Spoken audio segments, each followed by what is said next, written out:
Hi guys, I hope everyone is having a great day and I'm about to make it even greater. So I'm going to give you a quick cheat sheet on psychological theories. There's two of them. One is going to absolutely change the way you experience change and the real scientifically proven negative physical effects that are associated when we make significant changes in our lives. And this is real. It's like real shit. We really physically feel it when we're making changes. And it's all due to stress hormones and cortisol and hormones that are released when we try to make changes. And it's all coming from our brain, right? So first one is a cheat sheet on how to manage this and to minimize these significant side effects and making changes easier and much more doable, and it's going to change the way you change. So there's my tagline. I should call the video that. The second one is going to be 100% the way you address achieving goals. It will change the way you think about opportunities to make changes to improve your life and to make significant changes in your life to achieve goals specifically and to get the things that you want or the things you wish you had. Okay, so it all comes down to you. It all comes down to your brain. I'm going to explain to you the theories and I'm going to tell you why it works, and we're going to do it quick. So it's a cheat sheet, and that's what I mean by a cheat sheet. So excuse the artwork, but this is going to help me explain it to you. So let's say this is you here. Okay, can you see that? Can you see that you? No, you can't see that you. Let's do you in red. Maybe you'll see you in red. My markers are garbage. I might have to move you closer. Yeah, you can see you. Okay. I have a light here. Maybe that's not helping. I don't know. Who knows? Anyways, this is you right here. There's some eyes, some cute little beady eyes, a nose. You're smiling, even though you wish you had all this stuff that you don't have, okay? And your brain's up here. But let's say your brain is here, okay? There's your brain, okay? Right there. And your brain and you are sending messages back and forth. If you can see that, I hope you can. All right? And then over here, let's say this is you in the physical world. Okay? There you are. Curly head of hair. Doesn't matter what gender you are, you got some great hair and great shoes. So you are sending messages back and forth from the physical world through and into your brain. And it's all a rotating cycle. It's back and forth, okay? And the messages you send are impacting, they come back and impact the physical world. What happens in the physical world comes back through you into your brain and impacts your mental world and your emotional world, okay? And that is the ticket. If you can get your physical aligned with your emotion, then that's when great things start happening, okay? So let's talk about our first theory, okay? So as I mentioned, it's going to help you manage the discomfort associated with the negative feelings we have when we make big changes in our life, right? This, again, the theory is my favorite one you all know about, and it's neuroplasticity, okay? So it's neuroplasticity because this is the real kicker, and I'm not sure if I ever described it this way. You're actually developing real physical neurological pathways in your brain, real nerves, you're growing them, neural pathways and neurotransmitters are happening in your brain strictly through mental exercise. So strictly by something you can control and you can decide to do, and exercise no more difficult than doing yoga or practicing lifting a weight. Doing this exercise on your brain will change the physical anatomy and physiology of the way your brain looks, presents, and functions, okay? That's scary if you think of the implications of this. If we can grow something in our brain, what the hell else can we do with thought alone and with mental exercise? I don't know. I feel like the implications are endless, and I'm going to have to read a lot more about this because it's quite exciting. Anyways, so it's information straight from your brain into the physical world, okay?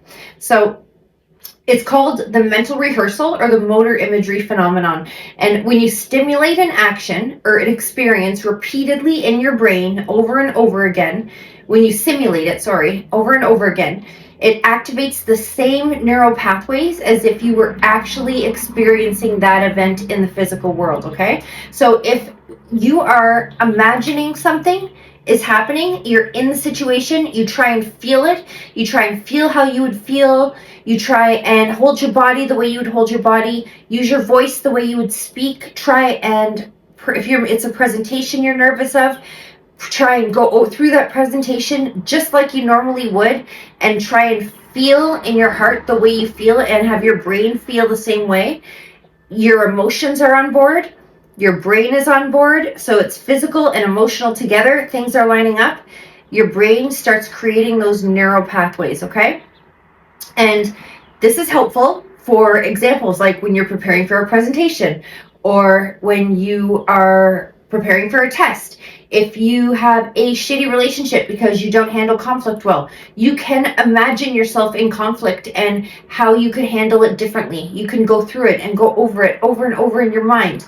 And then all of a sudden it's not new anymore. Your brain's used to this already, and it doesn't get like the shooken up nerves and the tricky motor responses when it experiences it, because our brains again are meant to keep us safe. So anything new creates fear for us. It creates fear and it creates stress in our brain through cortisol and through other stress hormones and the dumping of these hormones and chemicals and neurotransmitters in our brain. So if you are rehearsing this in your brain over and over again, and you're doing it and it's on repeat all the time, you're doing it over and over again on repeat. It's not new anymore. It's not new. So then by the time it gets into the physical world and you actually experience this, it's not new anymore. Your body doesn't respond in shock or in fear. And all of a sudden you're in control and you can use logic. You can use your brain to make decisions on how you handle the change or the change in your behavior that you're trying to make, or if it's that you're trying to quit a bad habit or an addiction, you're gonna have negative feelings around that. You're gonna start feeling stress about it, like, oh, what happens? Oh, I'm not gonna have any beer at home tonight. I didn't buy beer. I'm not drinking anymore. Now, first of all, as a nurse, I'm gonna tell you again, if you're a heavy drinker, don't ever stop drinking cold turkey without seeing your doctor first. You need to see a medical professional. But when it comes down to the part where you're safe, it's time to stop, you've seen your doctor, and you want to quit a bad habit, maybe it's not drinking. Let's say it's smoking. That's a little safer. You want to quit cold turkey. Let's say that. And you're like, oh, I'm not buying smokes, I'm not going to have any, and your body feels stress and fear. But if you imagine this over and over and over again, your body's already felt that fear. It got used to it. It already built the neural pathways to deal with this through these scientific phenomenons and through the rehearsal theory, that it's already rehearsed it enough times. It knows how to deal with this already, and you're not going to feel the stress, the anxiety associated with the change that you normally would. And guys, this is like, it's endless. The implications of this are endless. For beginning new habits, like going to the gym, like all of these things, you can practice in your brain and they will transcend right into the physical experience. Okay? And you've done that by a decision you made. So that's manifestation. That's the real broken down, true manifestation. You thought it, you made it happen in the real world.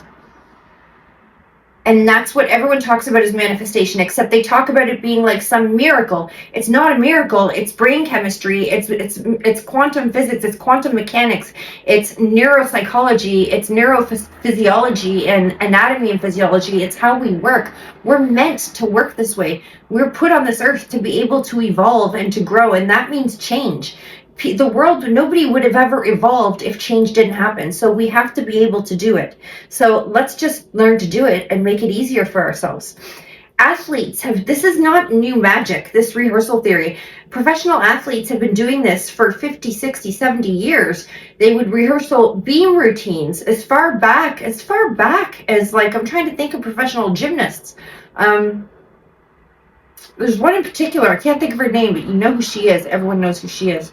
Nadia Comaneci. She used to practice her beam routines in her brain, go over them when she was going to sleep at night, over and over and over and over and over and over and over. And when she would get up on the beam to do her routine, after she did that, she would remember it like no problem, and she'd be able to focus and concentrate instead of being nervous and trying to remember and having those anxiety neurotransmitters bouncing around inside her brain. There's another gymnast who did it too, not just Nadia Comaneci. There's another one. And this was years ago, and it came out when discussing in gymnastics, but then all these other athletes in other fields talked about running certain speeds of miles and how they imagined it, and they knew they were going to do it, and all of this. So anyways, I'm not going to go any further. That's it. That's how you make a change. You do it, you change it in your mind, you live through that change over and over and over in your mind and feel it and imagine how it feels and the discomfort that you're going to feel, and go through it in your brain over and over and over again and try and really feel that discomfort. And by the time it hits the real world, when you feel it, you'll be prepared for it, and it won't feel as bad because you've already experienced it. Your brain isn't going to feel fear. It's not going to respond to fear with anxiety and stress. Okay? So that's just more proof that our brain can manifest real changes in our physical world. Okay? So number 2 is when you're looking for opportunities to achieve goals or identify opportunities to change and improve yourself. Okay? And to have improvement in your life circumstances. All right. So science says if you're looking for something, you're likely you'll find it, right? And everyone knows about the red car story. You know, if you ask someone at the end of the day, how many red cars did you see? They're going to say like, I don't freaking know how many red cars I saw. But if you tell them at the beginning of the day, I want you to tell me tonight how many red cars you saw, I need to know. They're going to tell you exactly how many red cars they saw because they were looking for it. They were paying attention for it. Okay. So they didn't manifest red cars. Okay, they didn't imagine them. They didn't like hope them up. They just paid attention. So they saw what they were looking for. Witness statements and witness testimony is scientifically unreliable because people see what they assume. Okay? People see what they expect to see. Okay? And that's why witness testimony it's the most unreliable form of evidence that we have. Unfortunately, because people will always tend to see what they expected, and they're not being dishonest, they're not being untruthful or sneaky or lying. It's just the way our brain works. What we expect is what we manifest. It's what we experience. Our expectation is our experience, okay? And the law knows this. They know it well enough that we come up with determinations as to other human beings' guilt or innocence based on evidence, and we have to weigh and counterweigh the validity of witness statements and witness testimony when it comes to these cases, because we do know that witness testimony is tainted because of that human factor. Okay, so it's a human factor, it's well known, it's scientifically proven. Okay, when you're looking for something, you're gonna find it, you're gonna see it. If you're looking for bad in someone, you're gonna see bad. If you think your boyfriend's a cheater, you're gonna find proof that he's a cheater, whether there is or not. So when you're constantly and intentionally forcing your mind to remain aware and conscious of something, you're much more likely to see it when it comes along. For instance, if you're always wishing and wanting to make more money, instead of just sitting there and wishing and wanting to make more money, stay mindful of what you can do to control this, because this is all you. This is brain power again. What you expect is what you're going to manifest. What you expect is going to find its way into the real world, into you in your physical world. You will experience it. You will see it, you will feel it, and that is what you're going to experience, what you expect to experience. So what can you do to change your expectations And what can you do to change your experience? You have to stop just wishing and wanting. You have to decide that whether you have a low level of control or a huge level of control, you do have control. And you have to make the decision that you're going to sit in the driver's seat and make this happen. So what you're going to do is remind yourself that this responsibility is yours to create. And we are creators. We create things all the time in our brains. We can create our boyfriend's a cheater. Girls, guys, you know we do it. Us girls do it all the time. We can create all the evidence as to why you're a cheating piece of crap. And you might be the most honest, sweet guy in the world, but we can create it. And we do it in our minds because we can convince ourselves. We can convince ourselves that something has happened that we saw in a photograph when we were children, and we can remember it. We can remember the whole day based on a snapshot of an image because we've created it in our mind, and that memory is real to us. We'll feel those feelings of excitement or sadness or whatever we remember from that day. And our memories can change over time, because the more you try and think of something, the more it gets blurred. You change the memory, but you're still thinking of it on repeat, and it's just as real to you. And by the end of your life, the story might be completely different, but it's still true to you, and you'll still have those same emotions and feelings associated with it, because that's how you repeated it in your brain. So whatever you put in there, that's what's going to really manifest. You're going to feel it. You're going to experience it. Okay, so again, from your brain straight to you living in the real world experience again. All right, so you might want to, for example, if you're looking for opportunities to make more money, keep that in your brain. Constantly be looking, keep your ears open, keep your eyes open, pay attention to conversations, network, talk to people around, be looking actively for opportunities to make more money. Make this happen. And this is how manifestation works. You are looking for something actively. It's in your brain, so you're expressing it through your actions. And for example, you might overhear an opportunity to work on a project, and that project might lead to a promotion where you previously were just wishing and wanting and feeling a mindset full of lack that you don't make enough and you make crap for money and you just want to make more money. Now you might have been attentive to this opportunity because you're paying attention in your brain again, and the opportunity seems like it's presented itself. And if you hadn't been paying attention, you might have missed your chance. The theory is called, you can look it up, it's called frequency illusion or Bader-Meinhof phenomenon. And it's in science, we call it Bader-Meinhof. Frequency illusion is usually what layman's scientific terms are for it, and you've probably heard it.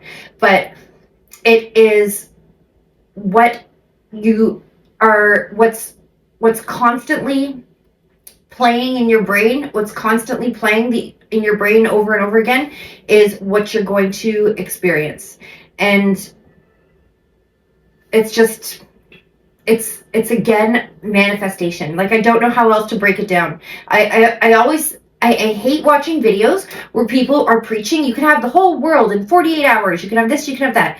No, you have to put in the work. That's why journaling is good. I'm not a journaler. I'm not going to sit and write pages. I do enough writing, and I take notes on stuff like crazy, and I'm not going to sit and journal. But it's a way to put your thoughts, to take your mind from the mind and put it into the physical world. So you're already manifesting it onto paper, and that's a step in the right direction. That's a step of manifestation from your brain to the physical. Okay, so that's why journaling works.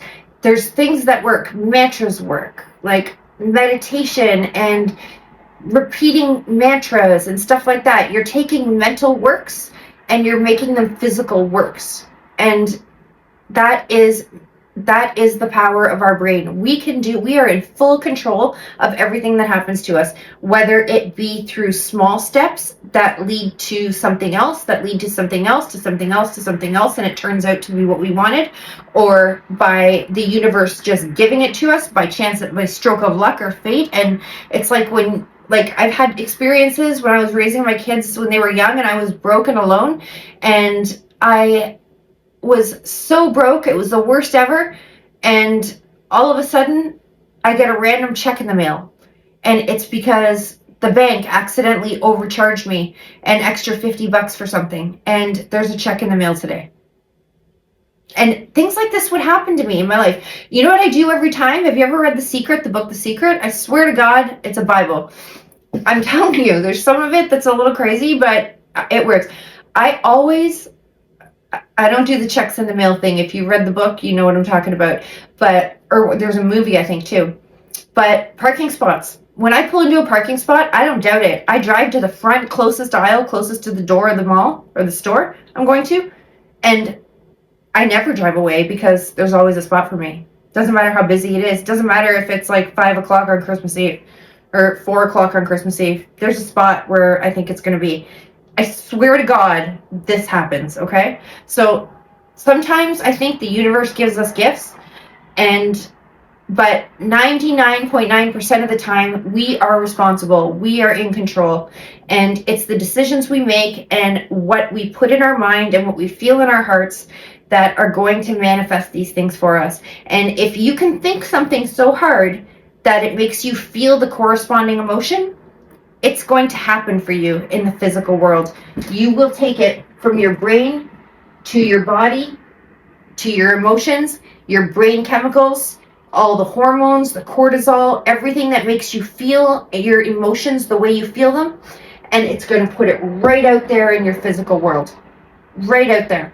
Okay? It's like,